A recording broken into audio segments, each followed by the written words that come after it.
আসসালামু আলাইকুম। আশা করি সবাই ভালো আছেন। আজকে আপনাদের সাথে আমি শেয়ার করব আমি আমার নানির বাসায় ঘুরতে গেলাম, কি করলাম এবং কি ঘুরে আসার ভিডিওটি শেয়ার করব। এই যে আপনারা দেখতে পাচ্ছেন পাঞ্জাবি, এটা কিন্তু আমার পেজের পাঞ্জাবি।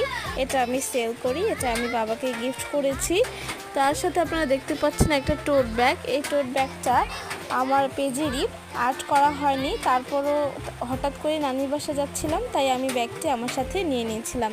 তো ব্যাগটা বাবা নিয়েছিল। এই যে আমি দেখাচ্ছি যে আমি যে গাউনটি পরেছিলাম, গাউন বলতে এটা বোরখাই বলা চলে, এটাও কিন্তু আমার পেজের। আপনারা যদি কেউ নিতে চান অবশ্যই ইনবক্স করবেন, যদিও আমি ক্লিয়ারলি পিকগুলো দিতে পারিনি। এই যে দেখতে পাচ্ছেন গ্রামের কত সুন্দর আবহাওয়া এবং কত সুন্দর এই যে পরিবেশটা, আমার খুবই ভালো লাগে। তার উপর সেদিন কিন্তু প্রায় বৃষ্টি ভাব ছিল, তার মানে বুঝতে পারছেন যে কত ভালো